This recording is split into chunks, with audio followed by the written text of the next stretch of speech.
Hello, hello, Sagittarians. Welcome to another episode of Ethereal Tarot. My name is Carla. If Sagittarius is your sun, moon, or rising sign, then this message, this tarot reading is for you. And your weekly reading will come out every Sunday, Sagittarians, so be sure to check back. Every Sunday, it'll be sitting there pretty for you. Feel free to like, subscribe, and leave a comment. I do appreciate that, and I like to know where we're reading from together in the world. I like to know where you are in the world watching. Feel free to take in what resonates, let go of what doesn't. This is a general collective read. And let's get going. What do we have for Sagittarians?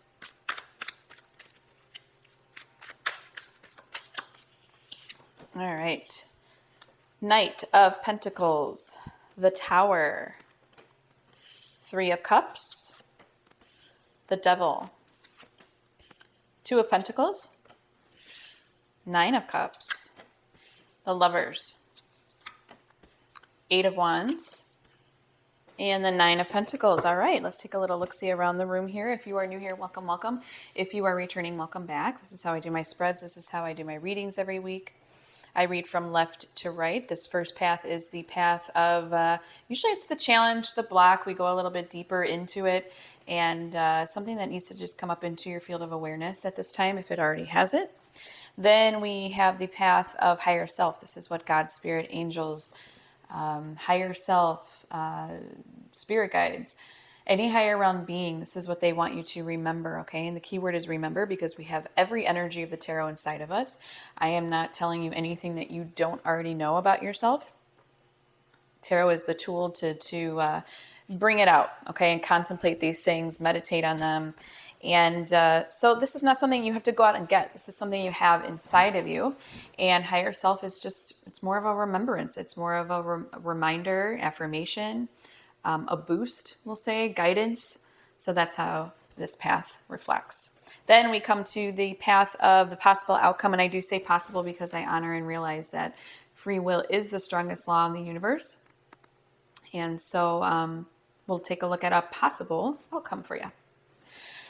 Let's get started here. Enough chit chat. We've got Knight of Pentacles, the Tower, and the Three of Cups. Okay, Sages, what's going on with you?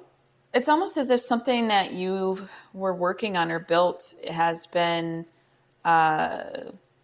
derailed. I'm getting this visual of like a train getting derailed off the railing, and I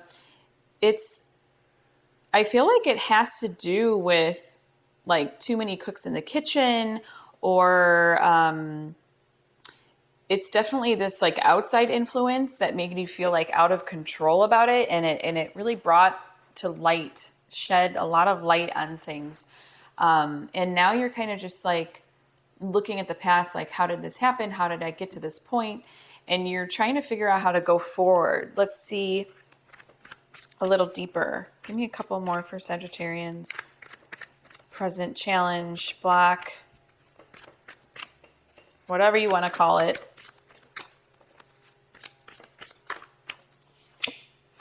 Three of Swords, okay.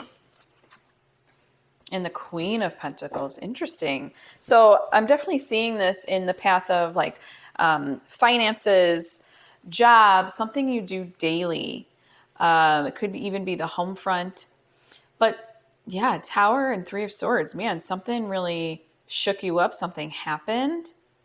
And we also see 3 and 3 here, which to me that's really like undone. It's, you can't have 3 legs to a chair or 3 legs to a table, you know, it'll wobble. So there's this wobbling effect. And especially it's like this effect where there was a sudden realization of something. Maybe.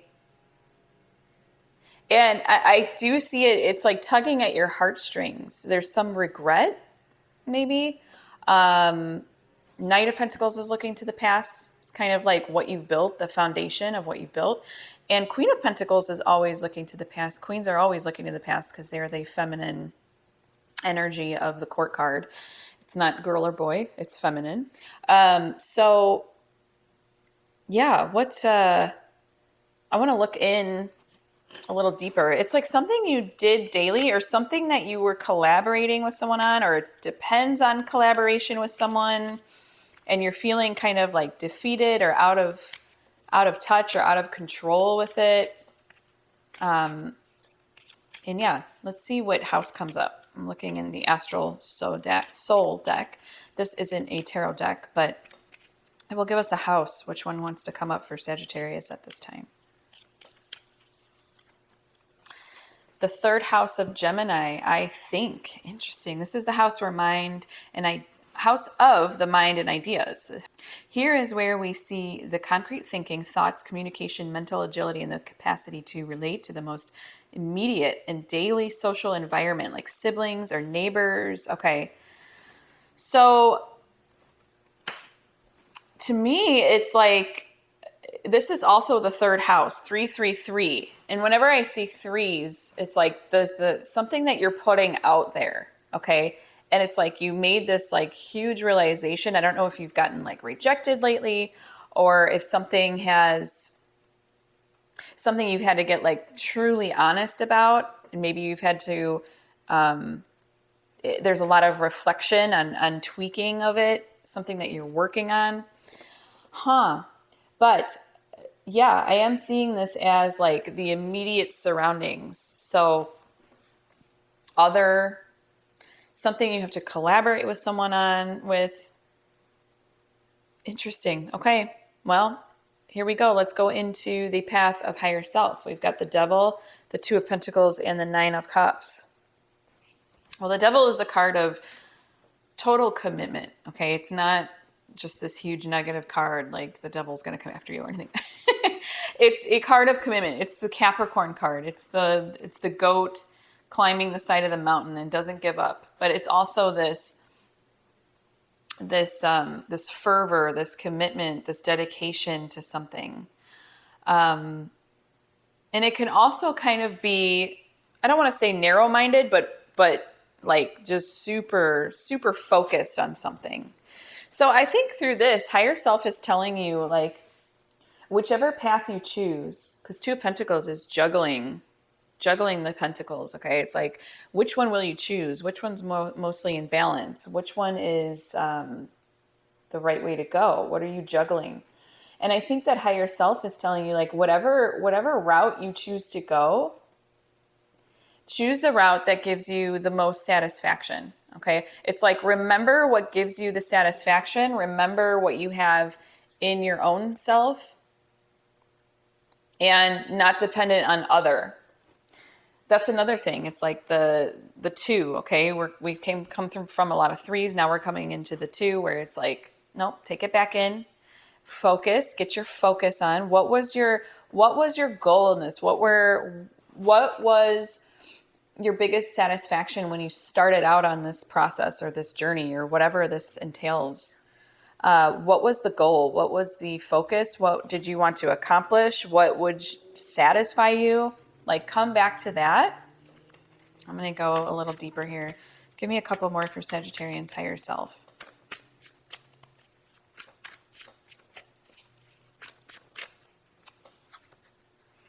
Justice. And the King of Swords. Oh my goodness, Sag.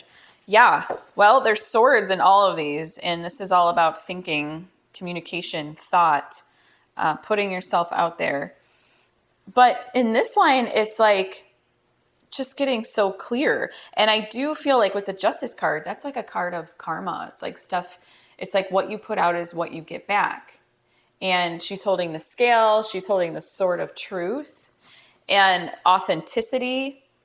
I also see getting really clear and honest about what you're doing might help you, because there's a lot of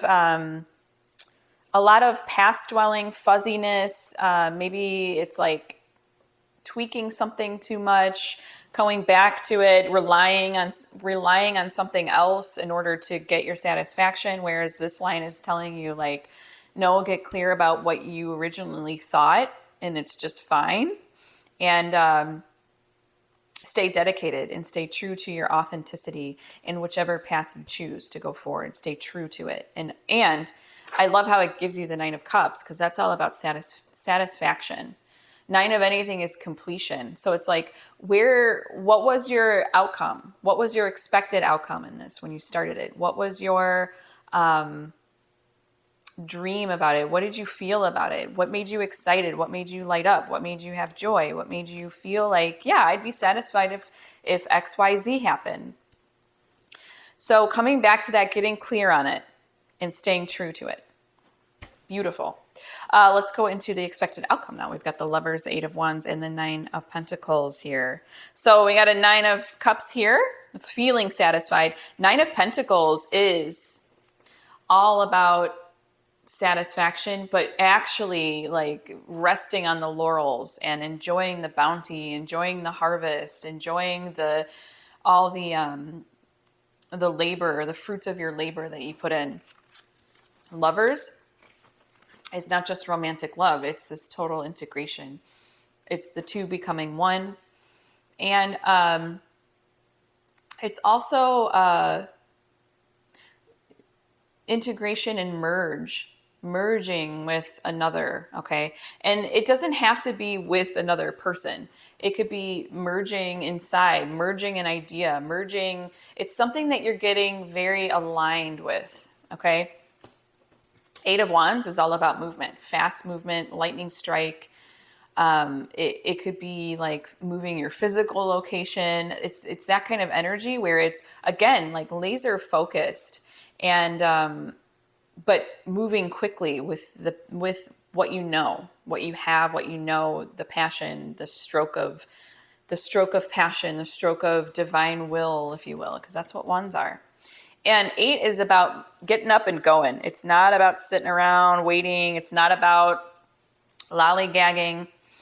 Eight is always is doing, even though it's balanced on both sides and complete on both sides, 4 and 4.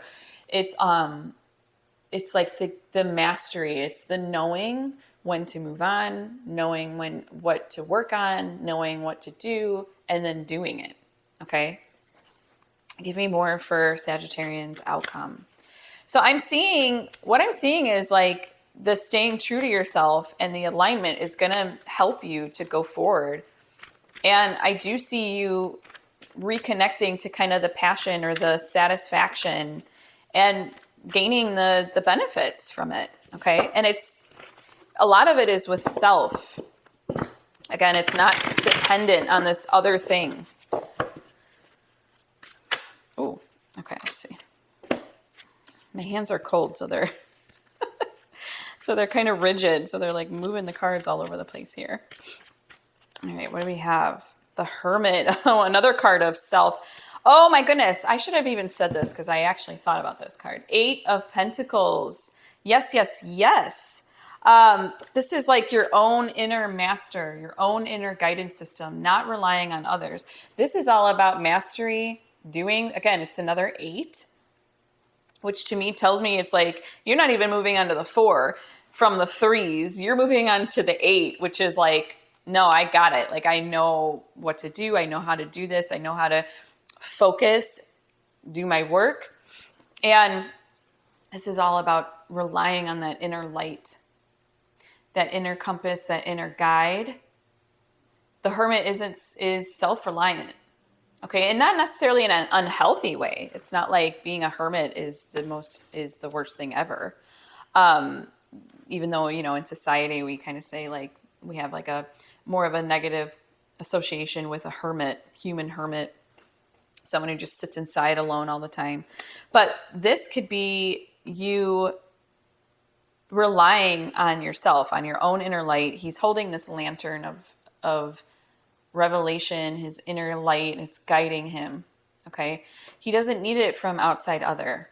So, I mean, as far as your outcome, it couldn't have been any better as far as listening to higher self and more reliance on self. Because again, you got all these 3s going on here, which to me, that's like, you have the 1, you have the 2, they go together. And then you have the 3, which is the pregnancy. It's the putting yourself out there. It's the expression of the 2. So again, I don't know if there's some rejection. There's been some revelations. It's like getting off your center, which is not always a bad thing, but also it takes some rebalancing, which higher self is telling you to do. Rebalance that. That's the 2 right there. And stay committed to your vision of it. Stay committed to your vision. Swords are all mental energy. Stay committed to your vision. Stay authentic. And know that if you stay committed to your original mode of satisfaction through this, that will be the guiding force, okay, that will carry you through. And then, man, you're just off and running. You're not even onto, like I said, you're not even onto the 4s. You're onto the 8s, which is double the 4. And just doing, which is so like you, Sag. You've got that fire in you, that passion, that fervor. I'm going to go into my tarot sidekick now. Let's see what we get from the tarot sidekick. And this isn't a tarot deck, but it will give us questions and prompts to further deepen your read for you. What do we have for Sagittarians? What wants to come up? Again, my hands are cold, so the cards are sticking. Or I'm not as, I guess I'm more rigid with my shuffling. Anyways, here we go. How best can I manifest what I desire? Ooh, well, I mean, I'm going to say off the bat, considering your reading, you have to connect with what you desire. Get real clear with it. What's the goal? Because you feel like you're kind of meandering and it's not looking forward. It's like a look back. So let's see. We're talking about manifesting desires here, which is good talk for you because that's what you want. You want to look ahead. How best can Sagittarians manifest what they desire? And I'm going into a different tarot deck here, a complete one. So we have the full potentiality of the tarot at our fingertips. How best can they manifest what they desire? We've got the Queen of Cups. The 5 of Cups, interesting. And the 7 of Cups. Ooh, all cups. This is insane. Okay, wow. Queen of Cups, 5 of Cups, and 7 of Cups. Okay, well, how best can I manifest what I desire? These are all feelings. These are all water energy. So, I think it's telling you, like, right now to get super honest, know where you can heal. Queen of Cups is all about healing and has that healing water energy. She knows where to go to get her healing, and she knows she's very poised and she knows where to put her emotions.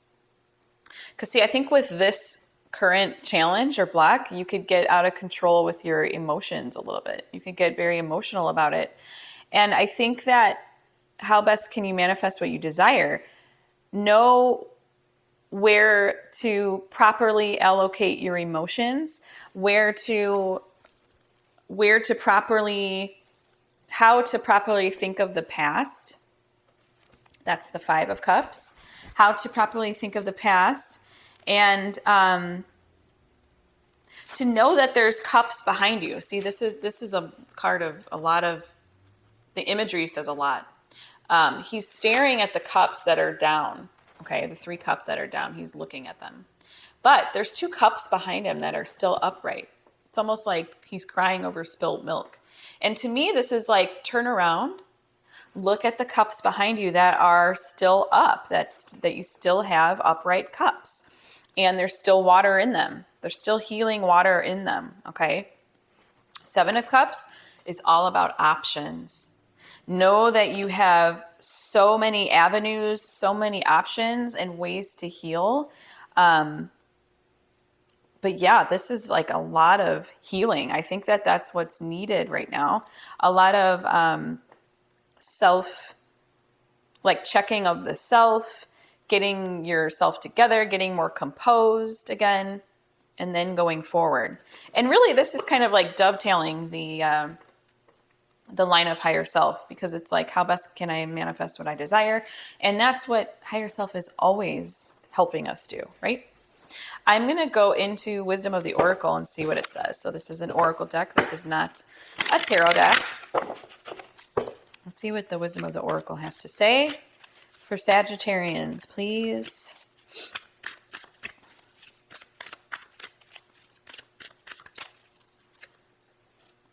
A change in the wind.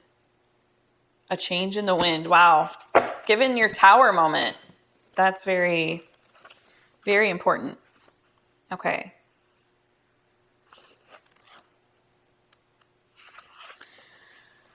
A sense that unseen change has been initiated. Preparation for a storm. Awareness that your plans are not on firm ground. Feeling a shift. Uncertainty about which direction the winds will blow. It's human nature to yearn for certainty and to resist change, to want the world to remain consistent like a zebra's stripes. Yet nothing in human experience is black and white, nor will anything remain static. The one thing guaranteed is change. Now is a time of transformation as outer conditions are temporarily moving out of sync with your desires and expectations. Stay the course and remember that even storms serve to clear the air, scatter seeds, and nourish the soil for better things ahead. Life is about to get interesting. Anticipate it with curiosity as you wonder what is coming in on the shifting winds. The unknown is where the magic lies. Wow. Oh my gosh, I love that. And I feel like there's like this newfound like self-reliance and getting in touch with what lights you up and what is most aligned for you. So very excited for you, Sag. I know it's probably not easy, but also nothing ever is, right? Let's go into the Oracle of the Angels. This is a little kiss on the forehead to send you off, round out your reading here from the angels. And again, Sagittarians, your weekly reading will come out every Sunday. Be sure to check back every Sunday for that. And check out your sun, moon, and rising. Here we go. What do we have? Initiation. I already know this is going to be good. Every stage in life is an initiation into a new, higher state of being. Through these constant, progressive initiations, we gain access to the strengths that help us grow in love and wisdom. Welcome these evolutionary passages. See them as an opening that leads you to work on your innermost being so that you can be forever lifted up to the highest ideal. I am constantly being initiated into higher states of awareness. Yes, you are, Sag. Thank you so much for allowing me to read for you today, and I will see you next Sunday. Good luck.